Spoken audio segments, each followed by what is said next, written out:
Hello, Rise and Thrivers. How are you? So great to be back. Rise and Thrive Together is a vibrant community committed to educating, equipping, and empowering you to get the results you want through real talk, real actions, real results. It's so good to be back here with you again. Oh my gosh, I missed you guys last week, but I needed to rest and just kind of recuperate. So if you want to get in touch with us, you can reach us at info@riseandthrivetogether.com. Our website is riseandthrivetogether.com. And I am so excited to be back here with my sister. If you guys see me sipping water, it's just to preserve my voice. Okay. So, hey, Reg, how are you? So good to be back and here with you on air again. Yes, I am so happy to be here with you. I was getting ready and I was like, I feel like I haven't been with you in a while. And then I was like, oh, yeah, like you weren't here last week. And I was like, Right. that's right. Now I know why I felt like there was a little missing. So, welcome back. And yes, please preserve your voice. And like Raquel and I always say, self care is number one. So she is going to do that. All right, guys, we're going to dive right in. It is 8:02 p.m. Eastern Standard Time, and we are in the month of October, October 2nd of 2023. So what does that mean? That means officially fall has begun, the fall season, an opportunity where we are starting to look at least growing up in New York, where Raquel's in Jersey. So we, kind of have that same season. There are all these different seasons, and fall reminds me of when the weather gets a little bit cooler and crisper. There's maybe a little bit more rain, and especially if you're around a lot of trees, the trees and the leaves start to change color, and then all of a sudden they start falling off, right? And they fall off, and you get a different kind of tree, which is much more bare than here in Florida. So why do I say that? Because inside of that fall, there's a conversation that many of us might be feeling or experiencing, and maybe we don't have a word for it. Maybe we've been looking for that word, and let's be straight up and honest that we're in the fourth quarter.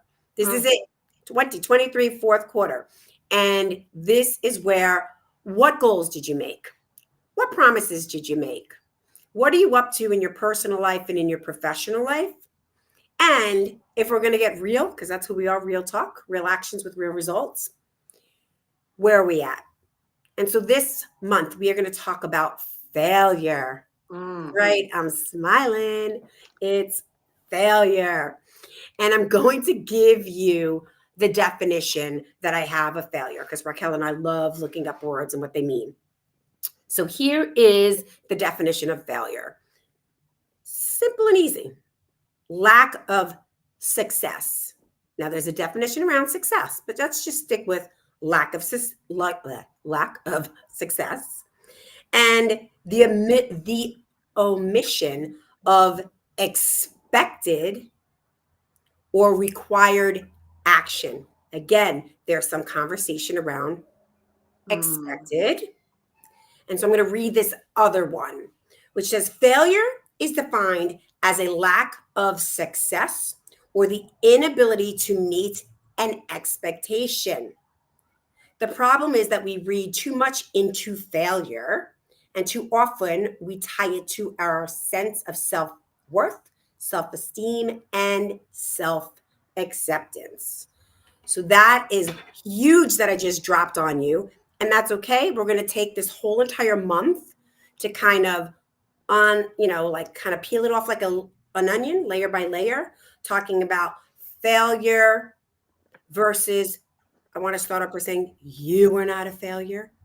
Whatever goal, whatever, I'm going to use the word goal. That's really what it is. Whatever goal that you set out for yourself personally or professionally, and you didn't meet those results, something failed, right? But you are not a failure.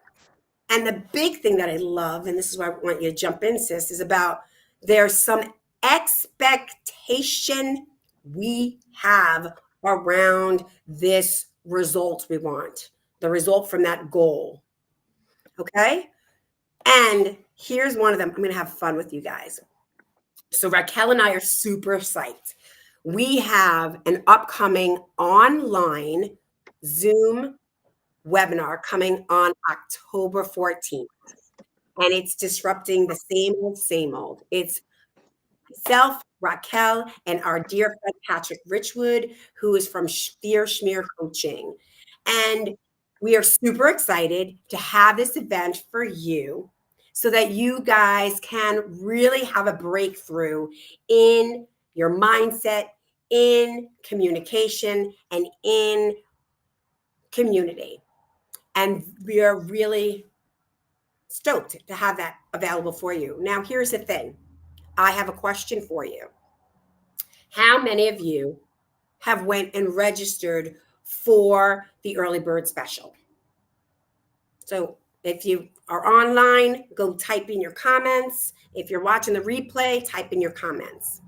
But here's what I'm going to say to you. If you are 100%, I'm going, I was going so excited for the early bird special, you failed. The early bird special is over. It was September 30th. And so from now until the day right before we start on October 14th, the price is now $97. It's simple. It's just that simple. There was an opportunity to register for something for an early bird special, and now it's over. And Raquel's laughing because we talked about this beforehand. And I want it to be that simple. But I'm really curious for those people who are watching and for watching the replay. If it's not a webinar, take anything.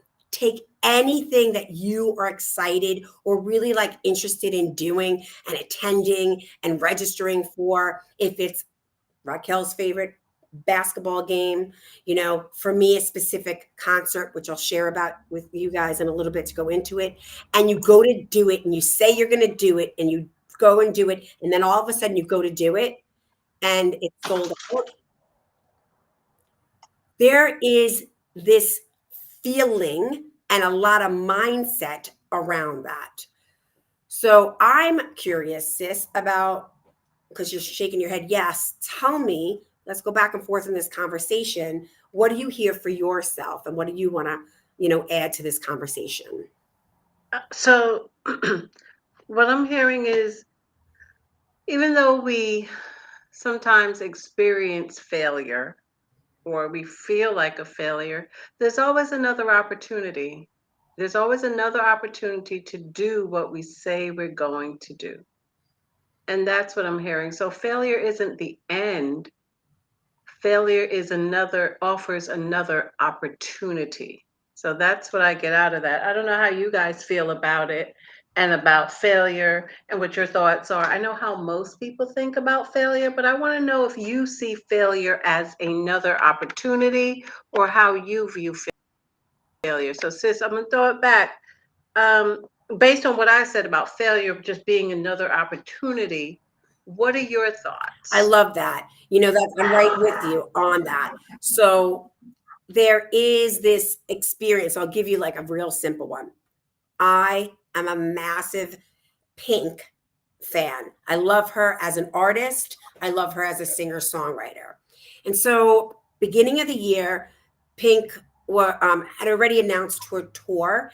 And right away, I went online. I saw when she was going to be here in Florida because I knew I was most of the year going to be here. I looked up tickets, when they were going on sale, so on and so forth, and found $75 tickets, right? $75 tickets. So for Oh, most people who saw Pink, they're going to go, what? And did I buy them? No, didn't. no. Why? I was like, oh, I got to check with Josh. And do I want to take Lexi? And who do I want to go with? And I got to call my girlfriends and da da da. Like there was things to do. And I didn't do what I said I was going to do, which is one of my tools and one of my tips that have me move forward in life is putting them in a calendar, setting an alarm. I'm totally a disruptor to bother my husband right then and there, except for if he's on a business meeting. And then life happened. Life happened. That night, I'll never forget it. Lexi got me. She went to bed and I jumped on TV. Fast forward, next day came. There's a conversation out of mind, guys. Have you ever heard that? What was so important that Mm. night before? Psh, see ya. Next day came up, whole new day, whole and thoughts, and definitely pink wasn't one of them. And it wasn't even on my phone. It was 72 hours later, guys. 72. This I do remember to go back on and the $70, $5 tickets I know I saw. I know it. Were $300. Wow. Oh. And I was automatically like, and not like upfront, because I got to be honest, I give myself I'm going to spend up to this amount of money to someone who I admire, someone who I feel is worthy and deserving, and my money's worthy and deserving. I definitely didn't do that. These were way up in Booney lands, way up, and like I needed my binoculars. And I was like, if it was me and Rock, if it was me and Josh, like I'm not going to go spend $600 plus tax and fees. And I love you, Pink. Please know, I love you and you're worth it. But inside the budget that I had at that moment in that time, like with real integrity, like that wasn't in the game plan. And so Mhm. that came and went. And so there was an epic fail to have the result that I wanted. And my expectation was like, ah, and all the feelings and emotions around that. I was like, ah. And then fast forward the day of the concert, everywhere people were posting left and right on there, and there they were, Mhm. and pictures and videos. And now I'm mad. I'm mad. I'm hot. My body's hot. And now that tape, right? That whole entire mindset. Not no longer, I failed to get the tickets. It really was like, I really made myself feel bad about myself. I really Mm. got into a very not pretty space. And I dealt with that.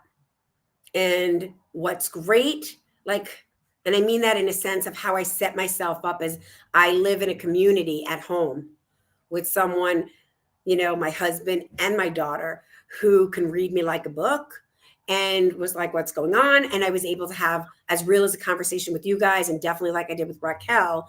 And we were able to, talk about it. And I got upset about it. And then boom, you know, all good. And then what I chose to get a different result was I found a documentary about her I've never saw on Netflix. And that was super good. I got real personal. Now, super easy, right? Super, super easy, quick fix. So I want you to know that was a whole story, beginning, middle, ending. And that's, what I can tie up for you in just a few minutes. But that may not be for everyone. What I want you to get out of that conversation is, where is something in your life that you wanted to hit that business goal, that you wanted to hit that professional goal? I'm going to hit like that personal goal. Many of you out there, I know your private lives, that you want that relationship in your life, and that you're not getting it, and then you have some feelings and emotions around that. Okay, so there's anything and everything, and there's a lot of feelings and emotions that go around that. And so that's really what I wanted to just spend most of my time talking about. So let's not have an epic fail here. Let's give a shout out to our premier sponsor, Mr. Hal Eisenberg. If you have not copped his book yet and you don't know what I'm talking about, you need to go on, what is it, Amazon.com, go to his website. Hal is the founder of Eisenberg Leadership Academy.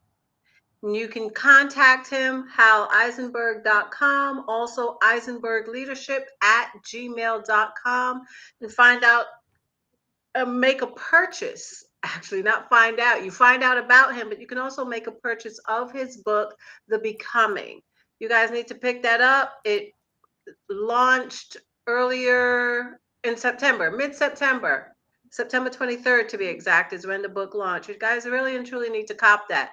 If you want to know what it's about, daily we post on both our private Facebook pages as well as our Rise and Thrive Together group. In our group, we post, he gives us snippets about what the book is about. You guys should really check that out, though, okay? So I don't want to do that. I do want to give Hal his shout out. Thank you so much, Hal, for sponsoring Rise and Thrive Together. And if you are interested in sponsoring Rise and Thrive Together, reach out to us at info@riseandthrivetogether.com.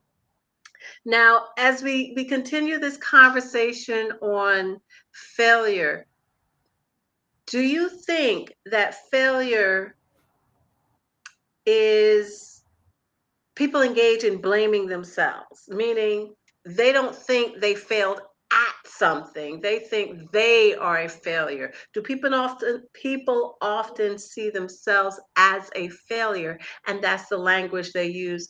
And is that accurate? Mm. Are you asking me?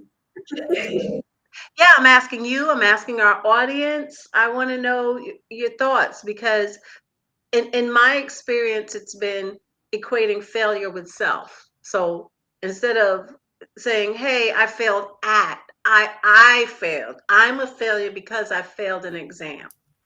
Yep. Because I shouldn't be doing that. I should be passing all exams or whatever it is for you personally. Do you equate failure with I'm a failure? Yeah, I love that. I'm looking forward to seeing what some of the viewers have to say about that, the replayers as well.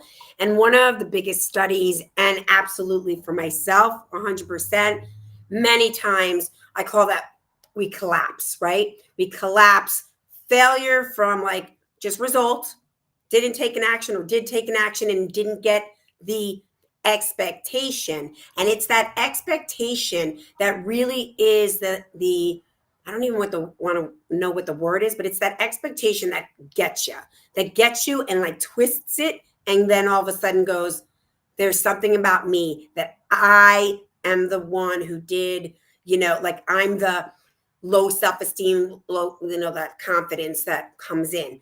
So sure, I didn't take an action, or I did take an action and didn't get the expected result, and that's where all of that swirly mindset stuff comes in.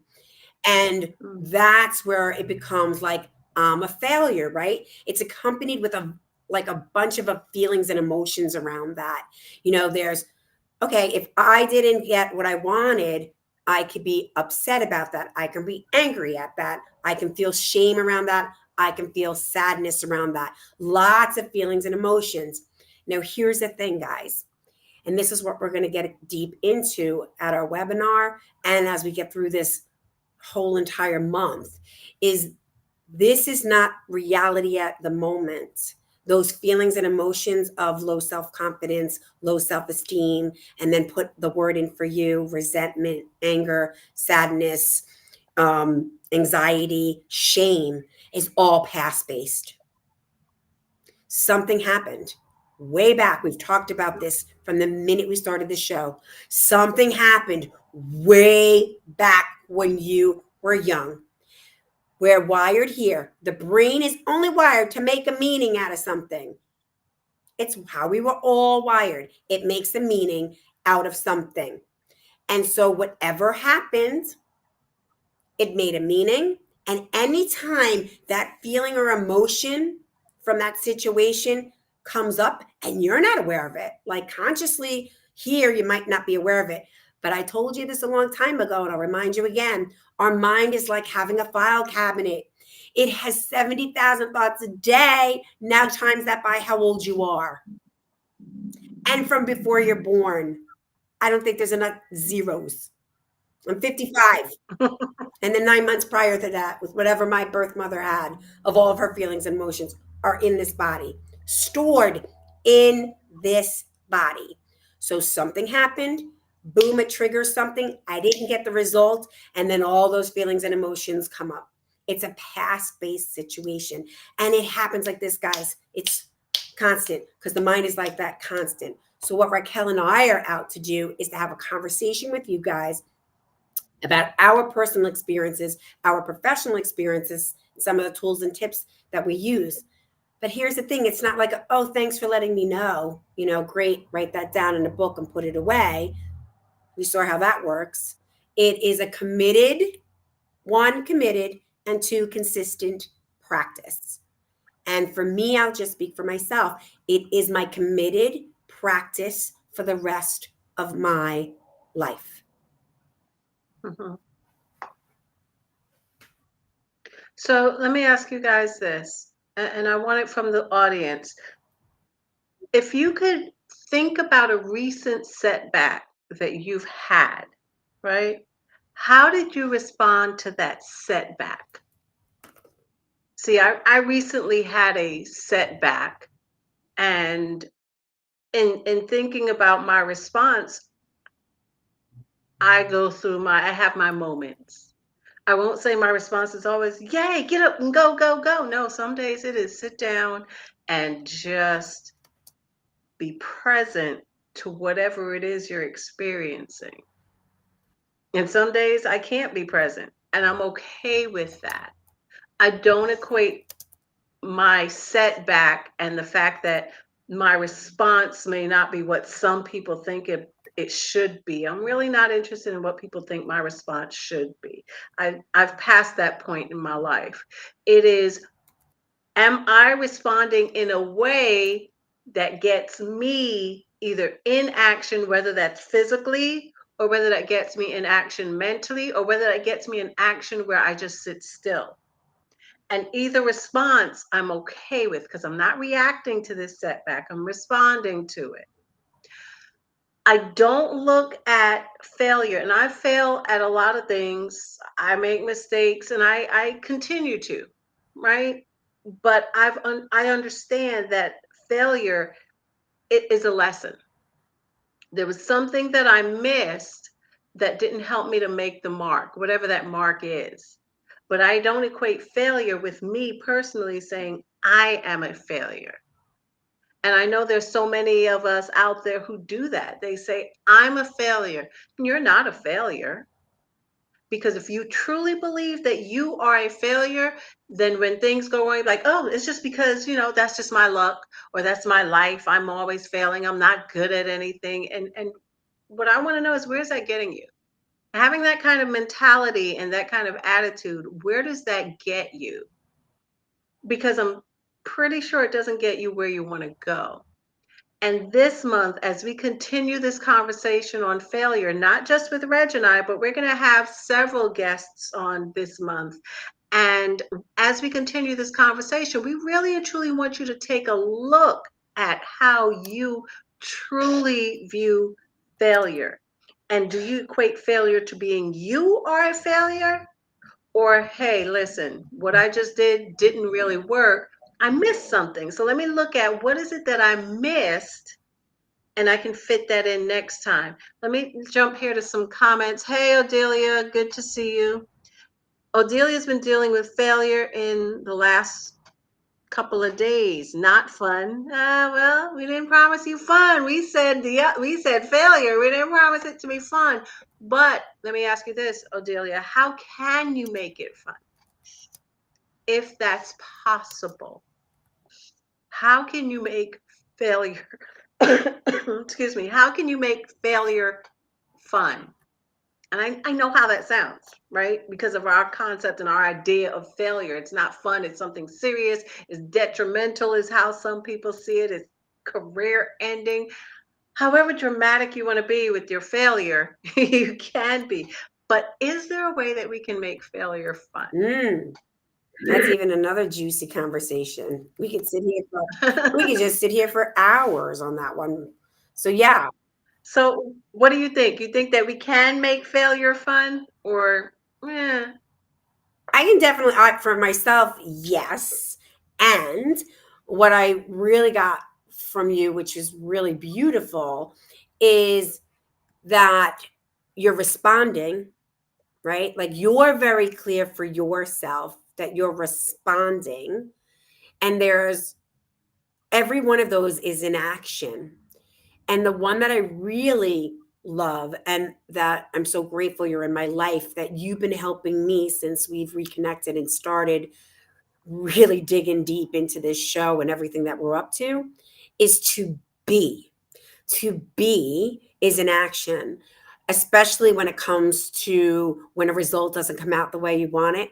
And there's those low self esteem, low confidence, shame, guilt, all of that, um, upset, keep on going on and on. To take a breath and just be with that and allow those feelings and emotions to come in.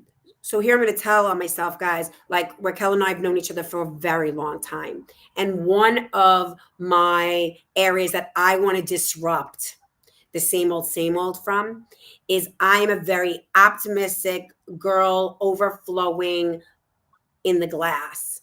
And there's nothing wrong with that, right? There's nothing wrong.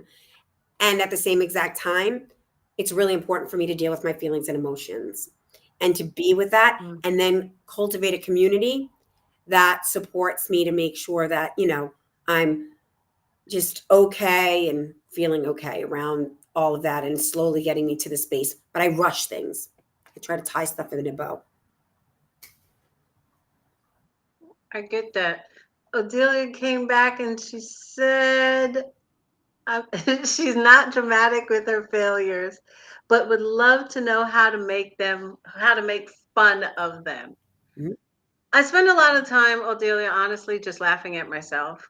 I find that when I'm failing at something, so let me be honest, I'm working on eating healthier or healthy, depending on how you view it. And so I wanted to make some almond flour. I posted online, I made oat flour and it came out great. The almond flour, not so much. I actually kind of shredded the tamper where I pushed the almonds down. My blades ate it up. And that was an epic failure. And that was a whole bag of almonds. Almonds are not cheap, right? And so for me, I made fun out of it. I'm like, well, I could just have it as lumpy flour instead of it being smooth. Would that work and hold the ingredients together better? Heck no. What happened? My I was about to say my nuts were wet, but that just yeah. So That's my what. almonds were moist and it just did not blend well. Epic fail because I was trying to make this almond flour so I could make brownies. Epic fail. That was days ago. I still have yet to make these new brownies, new healthy brownies. But I made a joke out of it and I made it fun and then eventually I threw it away. So it's just in you have to make the decision, Odelia, is what I'm saying, to make your failures fun because then you don't view them as so and for lack of a better word detrimental. And this is not just for you, Odelia, this is for our viewers. Failure is going to happen, let me clue you in, right? As long as we're alive we're going to fail at something. It's how you respond to that that makes the difference. And I get some failures are really huge, but it's still not about you. It's still a lesson, no matter how huge or small the failure. And I know mine is small compared to others, but I'm not comparing it to others. And I'm saying for me, that was a failure. And it's about how you view that failure. It's not you personally, it's something that was missing, an ingredient that was missing in what you were trying to do. And the failure exposes the ingredient that was missing. And now you have an opportunity to try it again if you choose. But remember, everything is of your choosing. Does that make sense to you guys? Because I know some of you are like, well, I failed at stuff and I didn't choose to fail. I didn't say you chose to fail. You choose how you're going to respond, not react, how you're going to respond to that failure.